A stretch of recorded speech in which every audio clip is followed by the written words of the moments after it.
distúrbio muitas vezes é confundido com azia. Tem muita gente que apela para a automedicação quando sente essa ardência na garganta. Mas, na verdade, essa é uma consequência do refluxo, que acontece quando o alimento misturado ao suco gástrico volta do estômago para o esôfago. Além do desconforto, o refluxo também pode provocar alterações dentárias e atingir a laringe e os pulmões, gerando problemas respiratórios. O tema em questão hoje é o refluxo. Nesse primeiro bloco, vamos falar da doença na fase infantil. Nossa convidada é a gastropediatra Silvia Anderson Cruz, ela que também é professora da FMP Fase. Bem-vinda, obrigada pela participação. Obrigada, é um prazer. Quase toda criança apresenta algum episódio de refluxo. Em que momento isso se torna preocupante e por que o refluxo é tão comum nas crianças? Cerca de 67% das crianças, entre 4 e 5 meses, elas apresentam refluxo. A grande maioria é fisiológico, é normal do bebê. Por quê? O bebê ainda tem, não só o sistema digestório imaturo, mas como o restante. E acontece o esfíncter, que é um anelzinho que tem no esôfago para o estômago, ele ainda é curto, a pressão dele ainda é menor, então facilita que o alimento volte. E na verdade o bebê ele mama o quê, Fátima? Ele mama leite, o leite é líquido, Então ele volta com maior facilidade. E além disso o bebê ele fica muito deitado, A gravidade ajuda a descer o alimento também. E na verdade o bebê deitado é maior facilidade e bebê é muito faminto geralmente, mama grande quantidade e acaba botando para fora. Isso é normal do bebê. A grande maioria, até 1 ano de vida, ele melhora, Se até 1 ano e meio ele não melhora, aí realmente ele vai ter provavelmente um refluxo para o resto da vida. A gente vê, primeiro a gente tem um refluxo fisiológico, esse do bebê, que é um bebê feliz, que golfa, mas ele está sempre feliz, às vezes ele até vomita, mas ele está feliz, ele ganha peso, ele cresce. Mas no momento que esse refluxo fica em grande quantidade, a presença desse ácido do estômago, subindo toda hora para esse esôfago dele, na verdade causa algumas manifestações, o que a gente chama de doença do refluxo.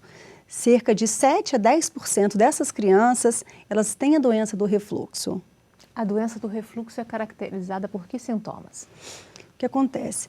Essas crianças, quando começam a ter muito frequentemente o refluxo, elas podem ficar muito irritadas. Por quê? Porque começa a queimar o esôfago. Então, aquela criança que é uma criança irritada, uma criança que chora muito. Uma criança, quando você coloca no peito para mamar, a mamada dela não é uma mamada tranquila, do momento da mãe olhar para o bebê, fazer carinho, a mamada, coloca no peito, o bebê chora, empurra seu peito, ao mesmo tempo ele tem fome, mas aquilo machuca, ele sabe que quando o leite entrar, vai doer, ele começa a não ganhar peso. Uhum. O momento da mamada acaba sendo um momento de tortura, Porque não é tranquilo, Não, é muita dor. E é um bebê que, às vezes, a gente vê no colo da mãe, ele se joga para trás, faz arqueamento de tronco, tanta dor.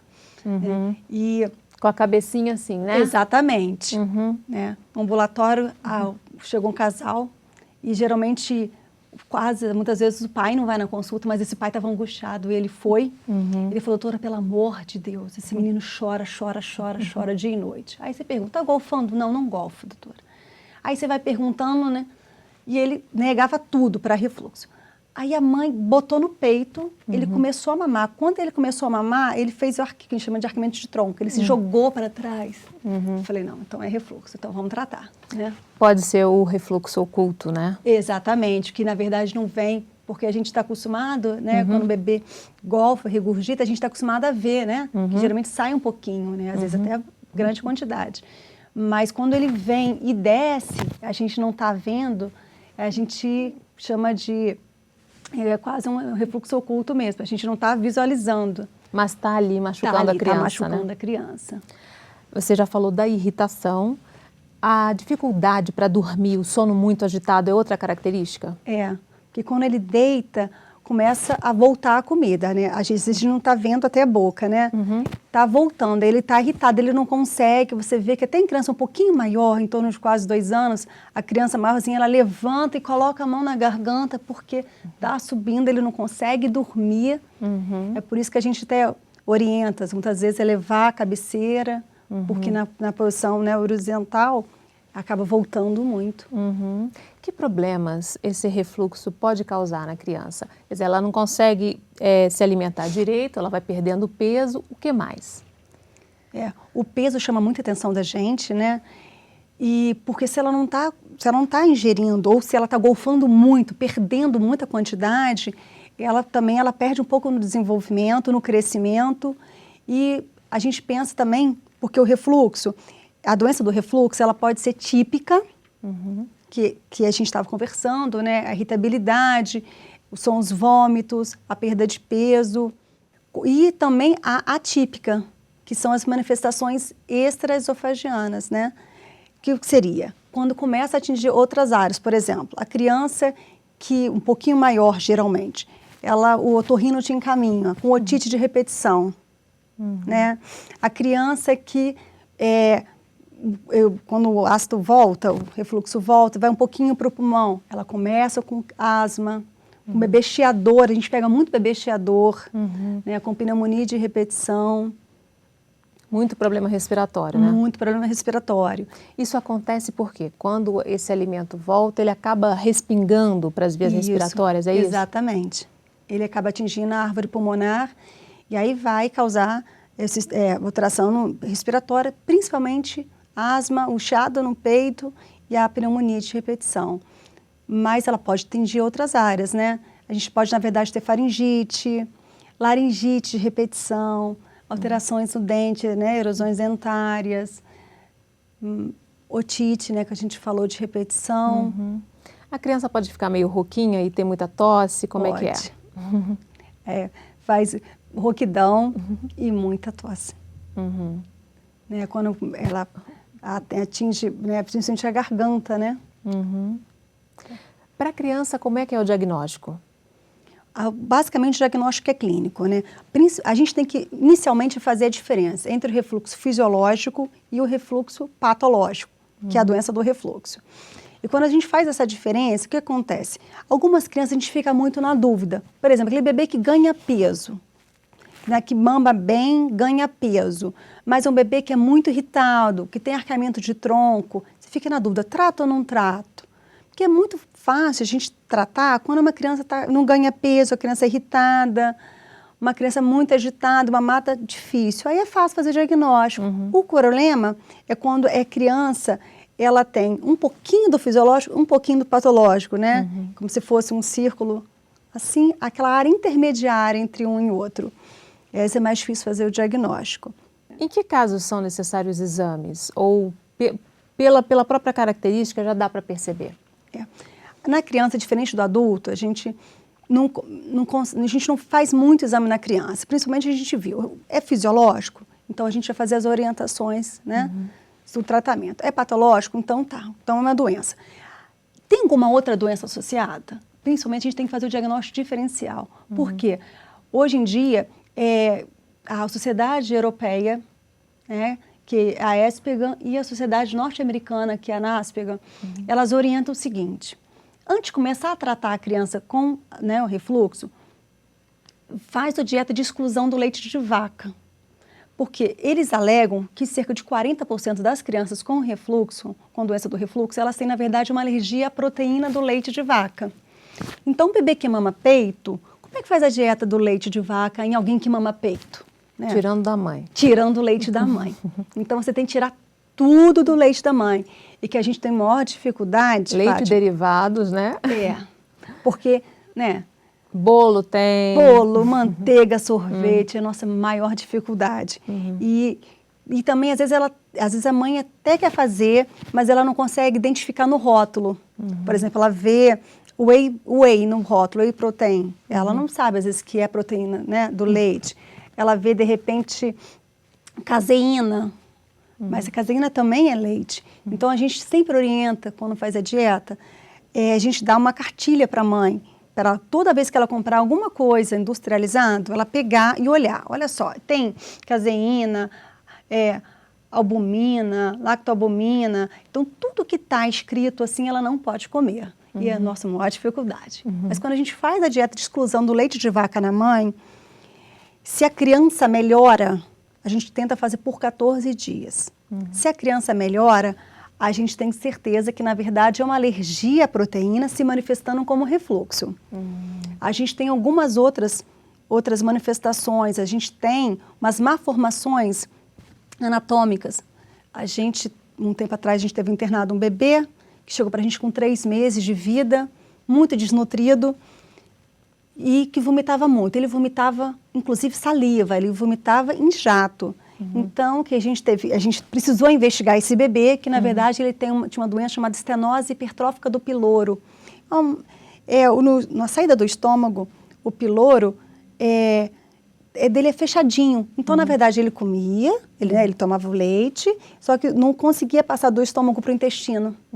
Então, ele acabava vomitando.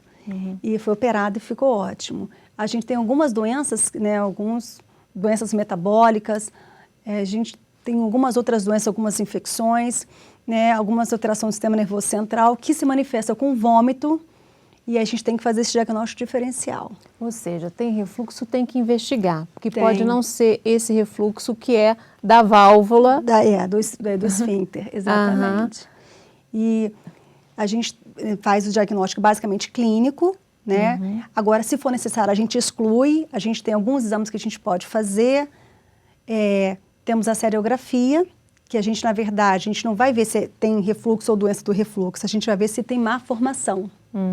A gente tem também a ultrassonografia, que a gente vê basicamente se tem nessa ultrassonografia a estenose hipertrófica do piloro. A gente tem a cintilografia, que a gente vê o esvaziamento desse estômago e 24 horas depois, a criança volta para fazer novamente o exame. Por quê? Porque às vezes ela broncoaspira e vai para o pulmão, um pouquinho desse radiotraçador. E aí você vê no pulmão o que é marcado e significa que ele tem refluxo e refluxo vai para o pulmão. Aí a gente pode fazer isso nas crianças que, na verdade, que tem pneumonia e repetição, tem asma. Mas fazer exame em criança é sempre mais delicado, né? É muito mais complicado. A gente tem manometria para poder ver se tem algum problema no esôfago. A gente tem a pegametria, que mede durante 24 horas esse esôfago. A gente faz muito nas crianças maiores, pequenininhas, porque mais difícil. Porque tem que botar uma sonda, não é? Exatamente. E aí a gente monitora por 24 horas. E a gente tem a impedância com pegametria, que é o exame melhor que a pegametria sozinha, que a gente consegue dizer se o que volta é sólido, se é líquido, o pH se é ácido ou não é ácido. Mas e tem endoscopia, lógico, né? Mas criança a gente evita ao máximo fazer exame, porque não é fácil. Muitas vezes a gente precisa sedar. E nem sempre o exame também dá um bom resultado, porque se a criança estiver muito irritada, e acaba atrapalhando também, né? Exatamente. Como é que é o tratamento? Pois quando eu me formei, a gente tratava todo mundo. Tá? Entrava uma criança no ambulatório, golfando, a gente tratava, sem exceção. Hoje em dia, a gente é bem criterioso em relação ao tratamento. A gente tinha antigamente o Cisaprida, que funcionava muito bem, né? Que agia no esfíncter esofagiano, e melhorava muito a regurgitação dessa criança e que foi retirado do mercado porque dávamos alterações cardíacas. E aí não sobrou muita opção para a gente em relação ao que a gente chama de procinético, para essas crianças que vomitam muito. A gente tem a bromoprida, a gente tem a eritromicina, a gente tem a domperidona e o baclofen.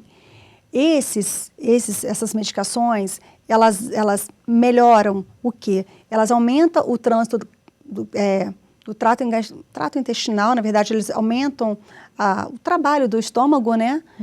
E alguns agem no esfíncter esofagiano inferior, né, deixando ele melhorando um pouquinho, aumentando um pouquinho a pressão, mas o que acontece? Na verdade, a criança, quando come, o esfíncter abre e passa o alimento. Só que acontece nas crianças, a grande maioria das vezes, esse relaxamento transitório do esfíncter, ele acontece em uma hora que não tem que acontecer. Por exemplo, não foi na hora que a criança comeu, abriu e desceu. Não, ele acontece aleatoriamente. E isso causa muito refluxo na criança. Então, a gente não tem nada que haja nesse relaxamento transitório. Então, na verdade, hoje em dia, a gente usa muito pouco procinético. Porque, como ele aumenta muito a motilidade do trato gastrointestinal, dá muita cólica.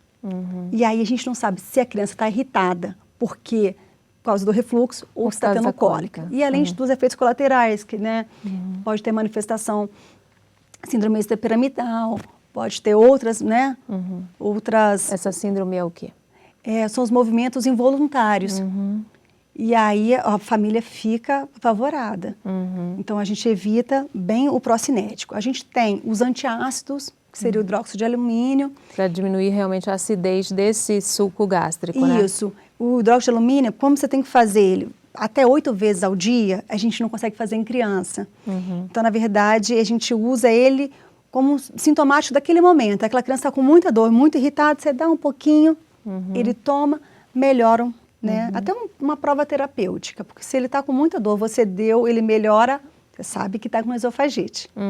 Mas a gente evita fazer porque tem que fazer muitas vezes ao dia. E criança dá remédio 8 vezes ao dia é inviável. E o volume é muito grande. A gente tem também os inibidores de bombas de próton, que seria o omeprazol, lansoprazol, esomeprazol. E ele age como? Na verdade, ele inibe a produção de ácido no estômago. Então, o material que volta para o esôfago, ele volta não ácido. Então, na verdade, a criança vai voltar, vai muitas vezes golfar, só que não machuca. Que é o que a preocupação é essa, né? Não causar... Esofagite.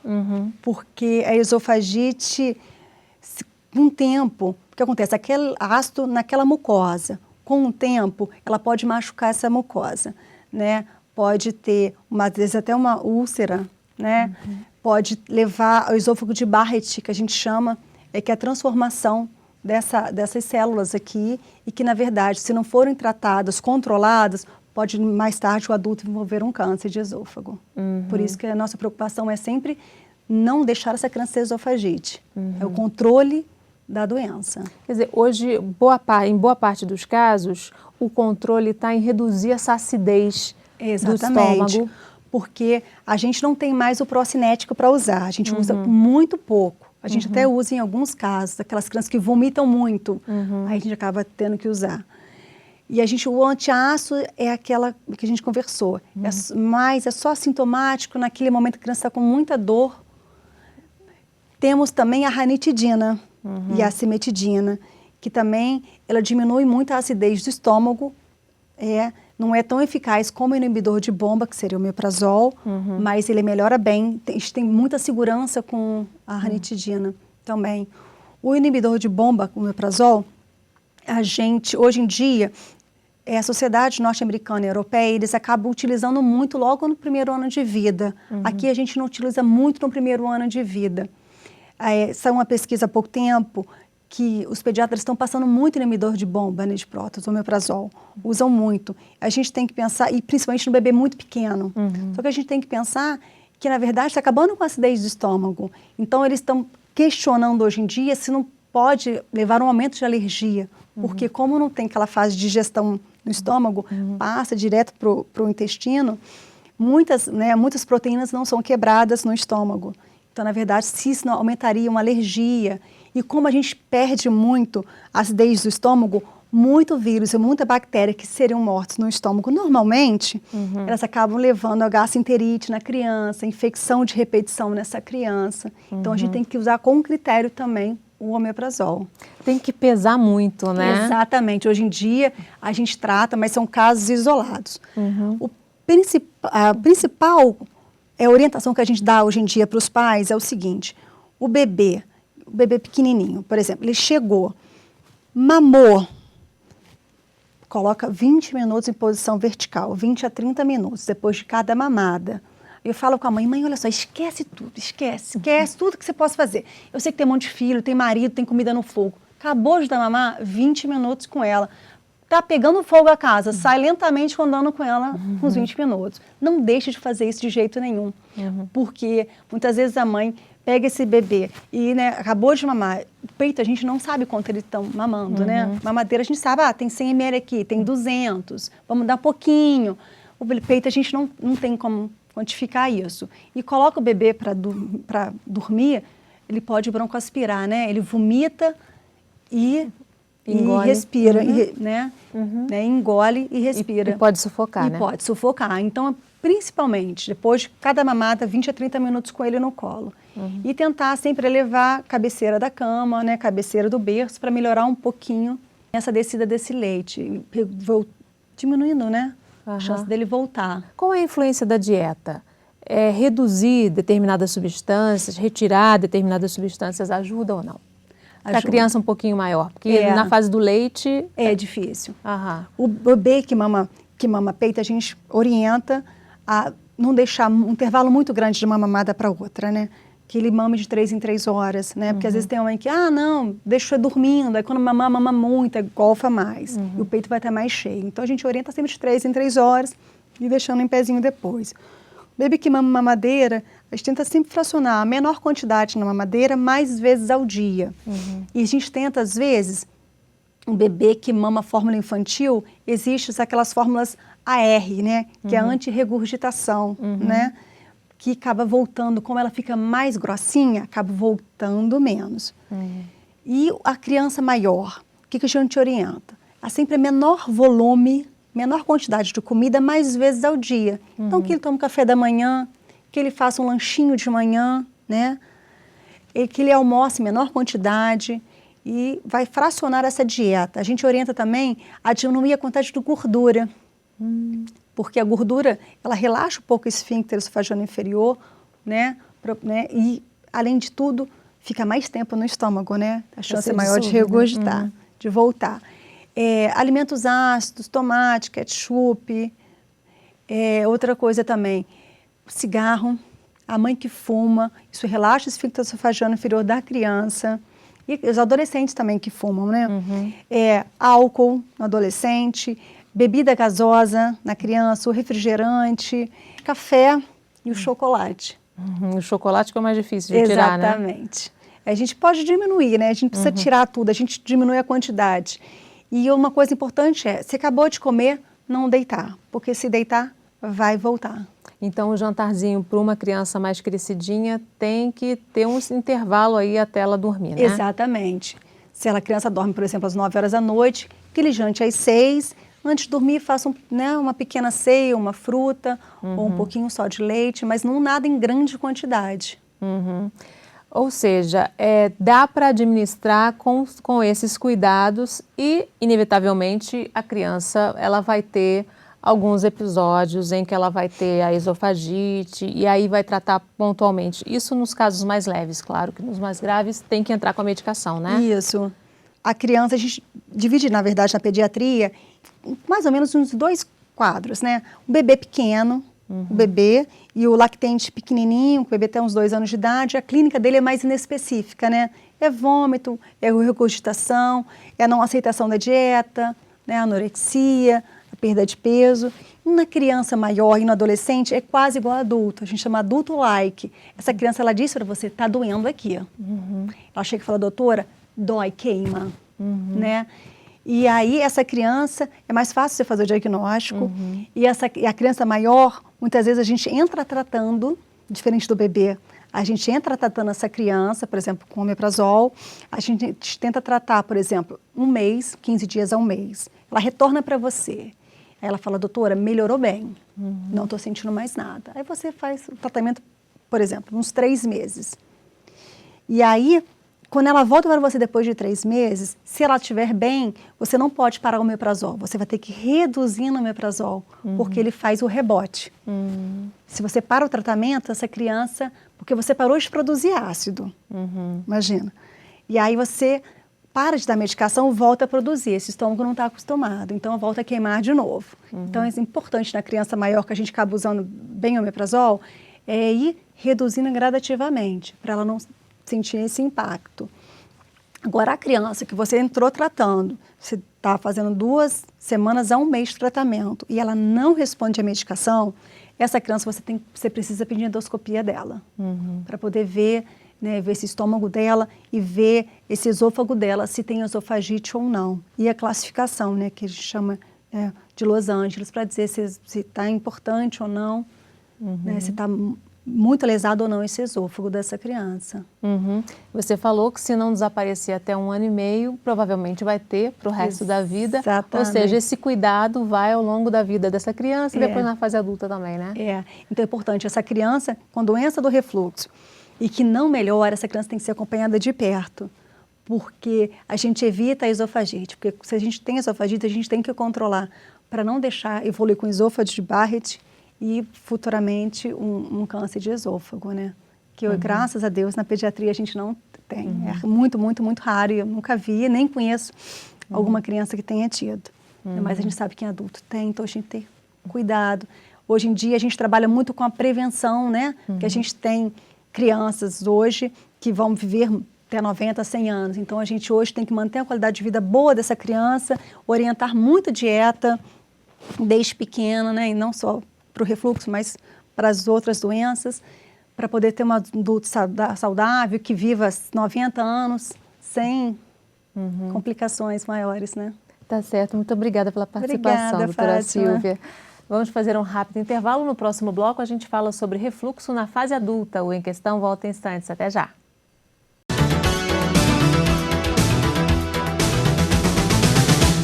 Em Questão. Oferecimento Viterbo Estofados. Nossos móveis, seu estilo. Em Questão. Oferecimento Viterbo Estofados. Nossos móveis, seu estilo.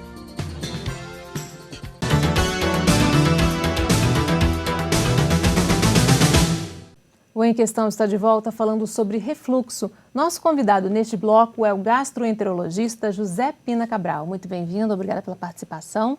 Eu que agradeço a você, Fátima, meu convite, à Faculdade de Medicina, qual eu já trabalhei aqui como professor, adorava essa faculdade. Doutor, vamos falar de refluxo na fase adulta. Entre as crianças é muito comum, até por uma questão de amadurecimento do sistema, né? Na fase adulta também tem uma prevalência grande? Tem uma prevalência grande, porque principalmente na atual sociedade. Antigamente, eu quando atendia lá pelos anos 80, não sou tão velho assim, 80, 90, você tinha no consultório pessoal com úlcera duodenal, até com câncer de estômago até que reduziu um pouquinho. Então a incidência era grande e quase ninguém falava de doença do refluxo, não se queixava, né? Com o passar do tempo, hoje eu diria a você que tem 2 queixas comuns. Uma que eu chamo de disfunção, que é o problema de barriga inchada, gases, para lá, e o outro é a azia. Ou seja, os sintomas do refluxo são muito comuns. Eu diria que a prevalência, não muito bem atualizada, porque já tem algum tempo, entre os americanos é 20%, a prevalência entre os brasileiros está em torno de 12%. Mas hoje, se a gente fizer um estudo mais aprofundado, em virtude até do problema de sobrepeso, de obesidade, de tipo de alimentação, você vai ver que essa incidência de doença de refluxo é maior no nosso meio. Na fase adulta, quais são os sintomas? Eu caracterizo os sintomas próprios do refluxo e os sintomas extra-esofagianos. Então, os sintomas próprios do refluxo seria a regurgitação, a aerofagia, que é arrotar, né? E a azia. Que muita gente acha que é só aquilo mesmo. Ah, estou com azia, mas a azia é um sintoma do refluxo, né? Eles até falam errado.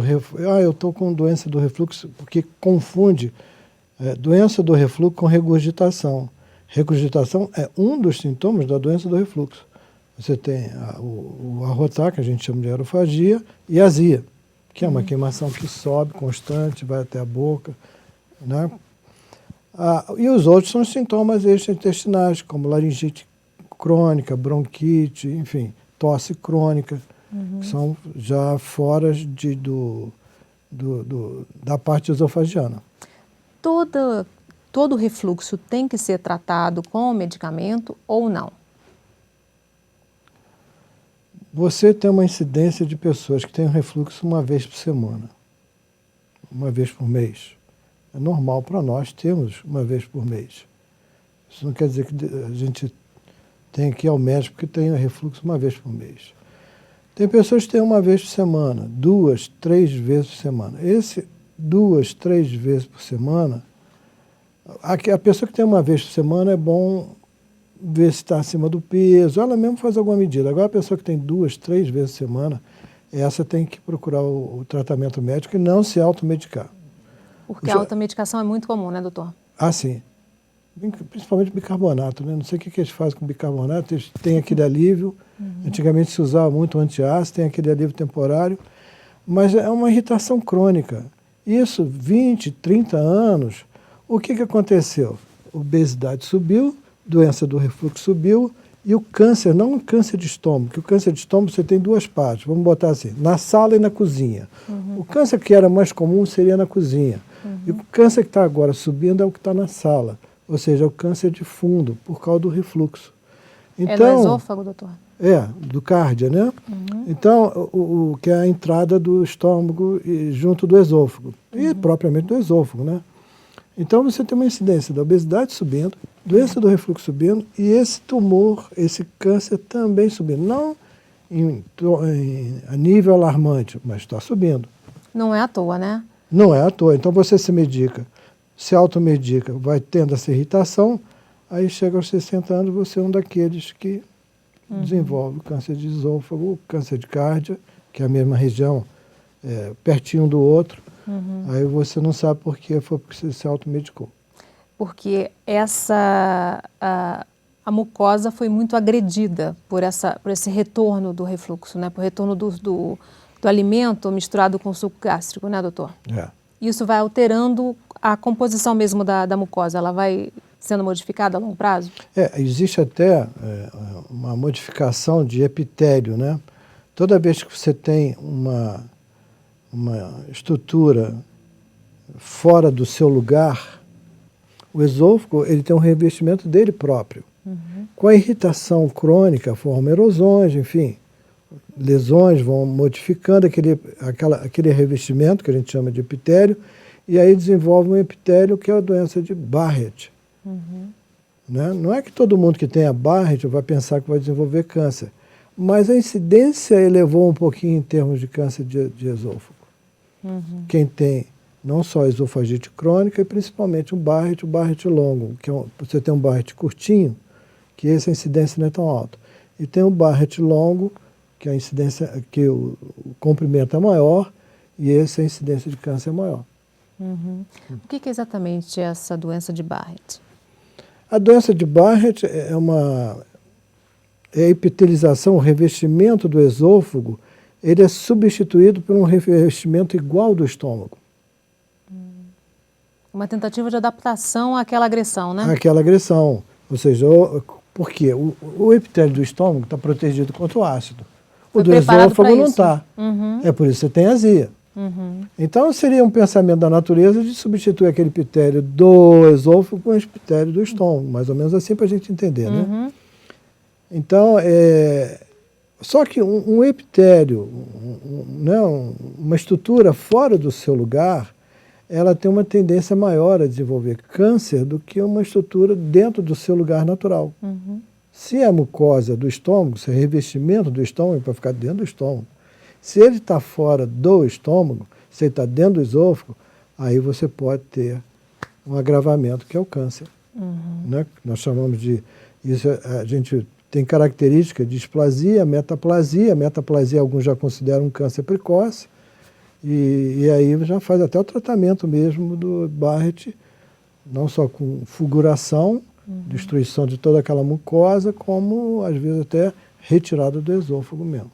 Mas nós também temos o refluxo de bile, que a bile ela é produzida no fígado. Do fígado ela segue pelos canaizinhos até a parte do duodeno, já está além do estômago. O estômago está aqui, o duodeno está aqui. Então a tendência da bile é um pouquinho ela voltar e o restante descer junto com as gorduras. Mas tem paciente que ela volta e fica no estômago. Não sei se você já reparou que tem gente que fala assim, Ih, eu comi, exagerei na comida ou exagerei na bebida, aí eu vomitei e acabei vomitando bile. Aí pensa que está sofrendo o fígado. Não, pelo contrário, o fígado está bom porque está produzindo bile. É porque ele tem excesso de bile no estômago e acabou vomitando a bile. Ter excesso de bile já não é normal? O refluxo, é lógico, o refluxo biliar para dentro do estômago, isso acontece muito em pacientes que foram operados de estômago, gastrectomia, a bile está sempre ali dentro do estômago, por uma modificação do caminho dos alimentos, das alças intestinais que o cirurgião faz. Então aquela bile vive no estômago, então causa no estômago operado o que nós chamamos de gastrite biliar de refluxo. E você pode ter também, em consequência, se você tem um esôfago falho, uma válvula falhando, o refluxo biliar. Então, quando você tem sintomas gastrointestinais extra-esofágicos de refluxo, como tosse, normalmente muitos acreditam que isso seja uma irritação do nervo vago provocado. O nervo vago é um nervinho que passa em volta do esôfago. O esôfago ele é todo circundado por esse nervinho. Então, aquela ação do ácido entrando, ou da bile entrando no esôfago, desencadearia um espasmo, um reflexo que seria a tosse, um espasmo brônquico que seria a bronquite, ou a ascensão lá para cima do ácido, que eu acho não é comum, poderia causar laringite e irritação das cordas vocais, né? Com rouquidão, enfim. Aí já é com o otorrino. Nesse grupo grande de casos aí de refluxo, os que chegam a problemas respiratórios são Pequenos. Minoria? Pequenos. Normalmente afeta mais o esôfago mesmo? São pequenos, quer dizer, em parte. Porque teve uma pediatra aqui, ela deve ter falado isso. Durante muitos anos a pessoa tinha uma bronquite e tal. Aí o que acontecia? Tratava a bronquite. Não se tinha noção que parte dessa bronquite poderia ser de refluxo. Né? Então, a partir do momento que você começou a estudar e tratar pacientes com bronquite através do refluxo, você teve uma melhora de muitos casos de bronquite que você não sabia que era devido ao refluxo. Que era o refluxo que estava estimulando aquela bronquite na pessoa. Como é que é feito o diagnóstico, doutor? Se o paciente for difícil de tratar, se o paciente não seguir a regra, porque você tem regras para fazer alguma coisa, para fazer o tratamento, se o paciente não estiver demonstrando sinais outros de que você pode ficar em dúvida se trata de doença de refluxo, você pode tratar até de um câncer que esteja dando dificuldade, porque às vezes o paciente fala assim, doutor, eu sempre tive azia e de repente eu tenho dificuldade para engolir. Aí te chama a atenção, tem que pedir logo uma endoscopia. Mas se é aquela azia pura, você trata e acompanha. Porque é o que eu falo com meus pacientes. Doença do refluxo é igual a hipertensão arterial. Já viu algum médico curar a hipertensão? Não. Você vai fazer o quê? Tomar um remedinho, fazer dieta, emagrecer, tirar o sal.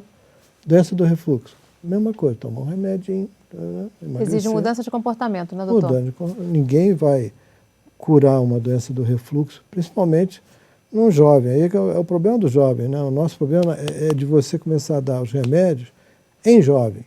Então você vai ficar dando uma medicação 20, 30 anos. Né? Esse que é o problema. Nós vamos fazer mais um rápido intervalo. No próximo bloco a gente continua falando sobre refluxo. O Em Questão volta em instantes. Até já.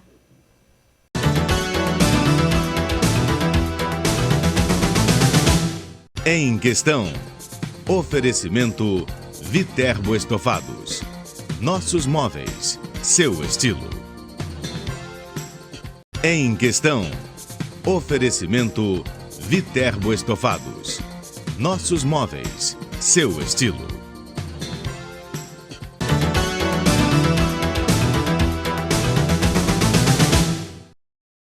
O Em Questão está de volta falando sobre refluxo. Nosso convidado neste bloco é o gastroenterologista José Pina Cabral.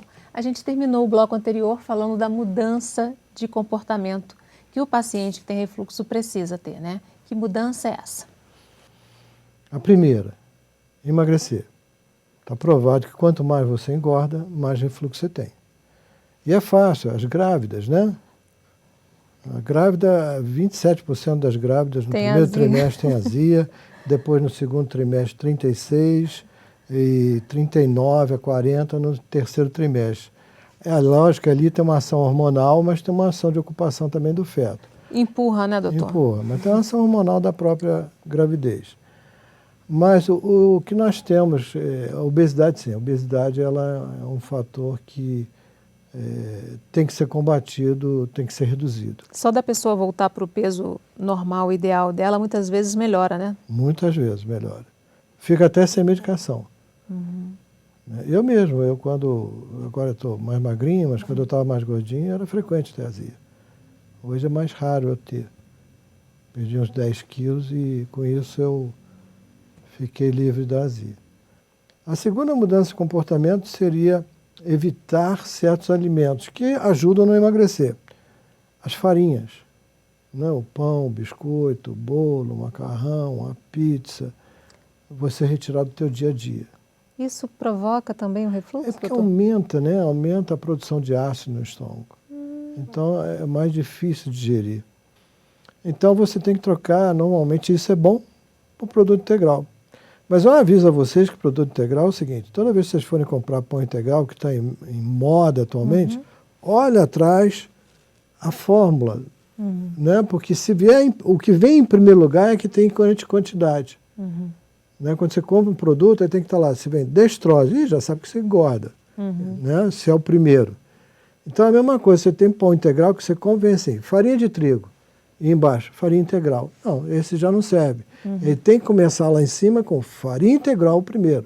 Depois vem os outros elementos. Aí você já sabe que esse pão, basicamente, é de farinha integral. Pelo menos por lei tem que ser. As massas integrais, então, elas provocam menos refluxo? É. E é bom para o colesterol, é bom para uma coisa que está sempre associada com doença do refluxo, se você olhar bem, é a prisão de ventre. Então as farinhas são danadas para provocar prisão de ventre. O produto integral é melhor, fica melhor. E combate o colesterol. Então você está fazendo. E não é que emagreça, não pense que vai trocar um pãozinho por 3 pães integrais, não é isso. Mas ele tem menos caloria, um pouquinho menos caloria do que o pão normal. Então você comprar o pão integral tem essa vantagem também de emagrecer. A segunda é não comer e deitar. Isso é terrível para quem... Tem muita gente que estuda e diz que chega em casa, aí janta, vai deitar, aí sonha a noite toda com azia. Então isso aumenta a pressão, aumenta o refluxo, a posição, né? Posição deitada, aí o ácido vai bater lá no estômago. Eu sempre recomendo que as pessoas levantem, não é botar mais travesseiro, nem mexer no colchão, é no pezinho da cama, do lado da cabeça, não do lado do pé, você botar um toquinho de 20 centímetros, para que o ombro fique mais alto que o quadril. Então você evita a produção de ácido, é maior à noite. Você produz mais ácido, por incrível que pareça, do que durante o dia. Então aquele ácido que está assim nessa posição, se ele ficar assim, ele vai embora do estômago. A gravidade ajuda, né? Se ficar assim, ele vai bater no esôfago, vai queimar à noite o esôfago, vai causar uma esofagite.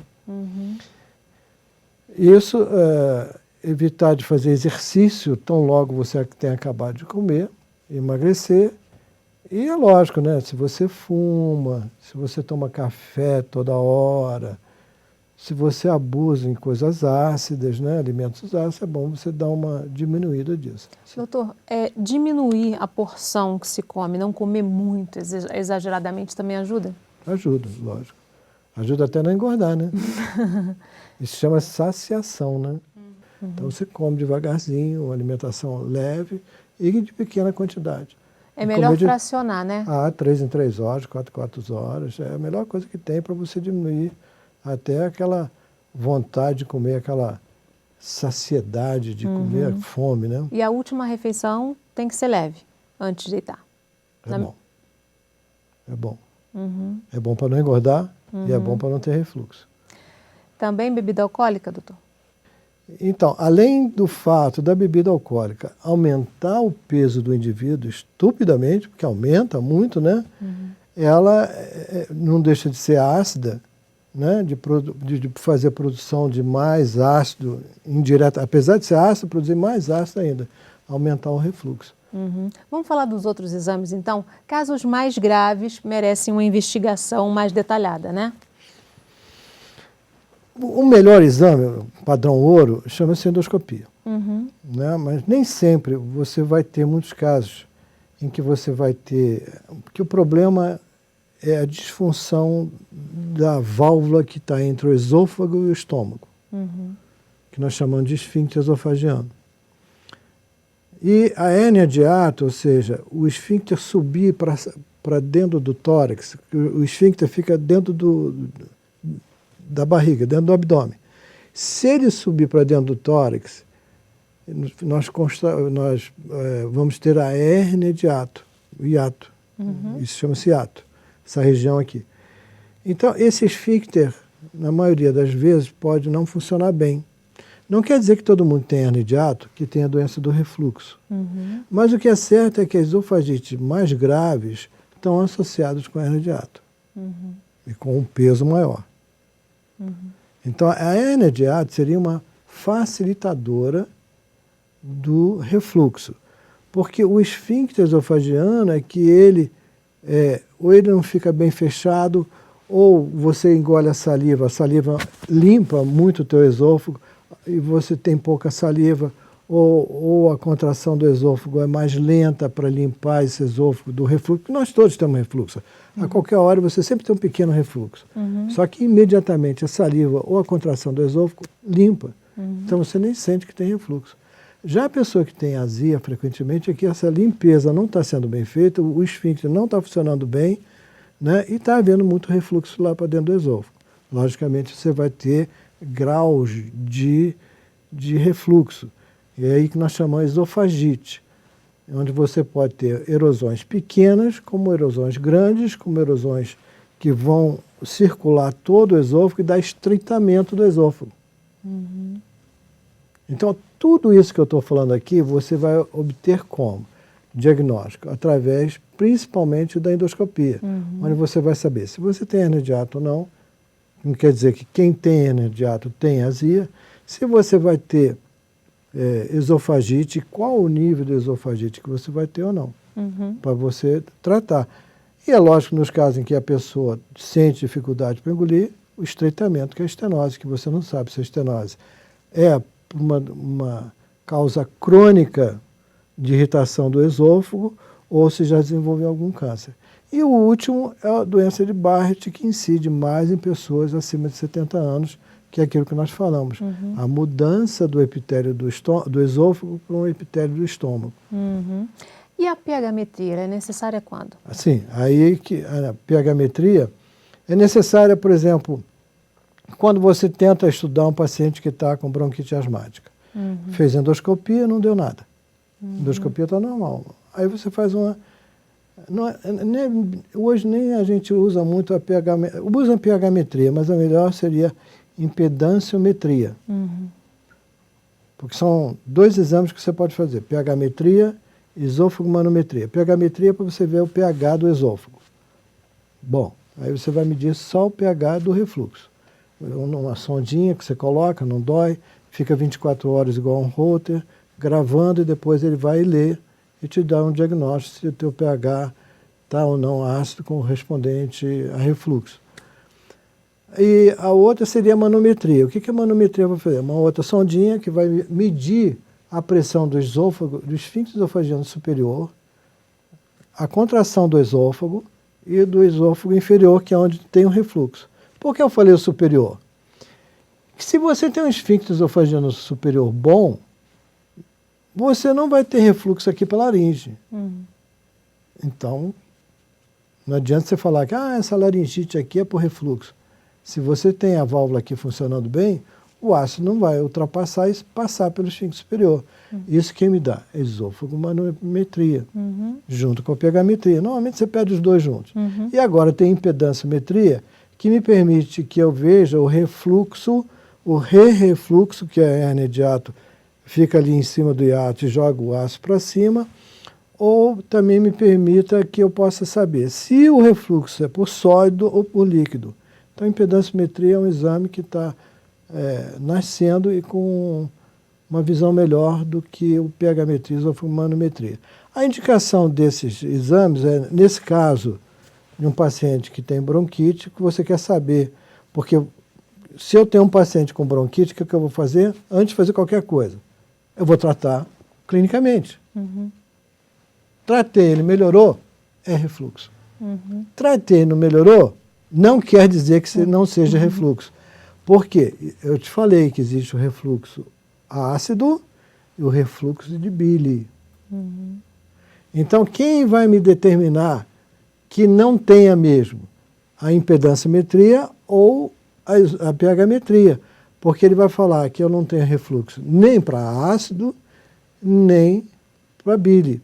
Porque os remédios que a gente toma, que a gente usa, são para bloquear a produção de ácido. A produção de bile fica lá funcionando. Aí o paciente fala assim, mas eu fui no médico, tratei, continuo com azia, eu tomo remédio, não melhora, tomo remédio, melhora. Aí você fala assim, esse refluxo não é por ácido, pode ser por bile. E aí tem tratamento também, doutor? É um pouquinho mais difícil, mas tem tratamento. Com medicação também? Esvaziando o estômago, é uma medicação em que você esvazia, e tem remédios que precipitam a bile no estômago, mas é um pouquinho mais complexo esse tratamento, mas tem tratamento sim. Existe algum caso em que é necessário operar? É isso que eu ia falar. E a outra indicação de pH-metria e esofagomanometria é que você vai operar um paciente. Então você tem que fazer a pH-metria e esofagomanometria. Por quê? Imaginemos que aquele paciente que você vai operar, o esôfago não contraia bem. Né? Não esvazie bem. A causa da azia dele, você precisa o esôfago não contrair bem, não esvaziar bem. Aí você põe uma válvula aqui, ferrou. Não vai adiantar nada. Não, ele vai continuar, ele vai ficar sem azia, mas vai ficar regurgitando tudo, porque não esvazia o esôfago dele. É por isso que você tem indicação de pH-metria e esofagomanometria. Agora, a cirurgia, ela está indicada nos casos de intratabilidade. O cirurgião só entra depois que O tratamento não teve efeito. Agora, a intratabilidade da doença do refluxo, ela tem um limite. Por quê? Você pega, aí que existe a questão de discussão, e aí eu discuto normalmente com o paciente. Não está provado nada que essas medicações, apesar de diminuir o complexo B, o uso do omeprazol, que é o que todo mundo usa durante muitos anos, diminui a absorção de fator intrínseco, complexo B, aí começa com queleite, com isso, com rachadura na boca. Mas isso você recompõe de novo dando complexo B. Não está provado se desenvolve tumor carcinóide ou não, porque você usa A longo prazo. a longo prazo. Quer dizer, coisas na internet existem, mas provado cientificamente não está. Mas às vezes você tem um paciente que você trata, ele fala para você, todas aquelas medidas que eu falei para você, mas a associação do remédio, eu fiquei bom. Mas doutor, eu tirei o remédio e voltou tudo. Aí você volta com o remédio. Fiquei bom, tirou o remédio, volta tudo. Ele não emagreceu o que era para emagrecer, tem uns que emagrecem, mas sabe que emagrecer não é fácil, né? E não deixou de comer o seu pãozinho, volta tudo. Aí você tem dois caminhos. Qual o caminho? Conversar com o paciente. Você quer se submeter a uma cirurgia ou você quer ficar com tratamento clínico? Normalmente o paciente escolhe. Qual seria a indicação em que o paciente não escolheria? Lógico que ele escolhe sempre, mas que você falaria, não, tem que fazer. Num Barrett longo que esteja com alterações de padrão mucoso. Numa esofagite erosiva, que a erosão está já num grau avançado, em que você vê que não está melhorando, e que vai levar a estreitamento, que vai levar, enfim, há complicações, você faz a cirurgia. E no caso de intratabilidade com uma erosão única ou por uma esofagite banal, é uma discussão que você vai ter com o paciente, é uma decisão dos dois. A mensagem que eu acho que a gente deve deixar para todo mundo é: não se automedique. Procura um médico, conversa com o médico, acompanha. Não é uma doença em que você vai ter uma varinha de mágica aqui, mas se ela não for acompanhada, eu vou lá no médico, ele passa remédio, vê que está tudo bem. É isso mesmo. Ele vai acompanhar anos e anos, igual o cardiologista acompanha um hipertenso. Então ele vai ser acompanhado anos e anos. Não quer dizer que faça endoscopia toda hora, não. Às vezes faz uma só para a gente saber que estado que está, porque não respondeu ao tratamento, mas se automedicar não. Principalmente se você é fumante. O fumo associado com doença de refluxo é um convite... Para um problema mais sério. Além de que o fumo causa gastrite, que não tem nada a ver com a doença do refluxo. Gastrite é estômago, refluxo é outra coisa. Ok, infelizmente nosso tempo terminou. Agradeço muitíssimo a participação do Dr. Pina Cabral.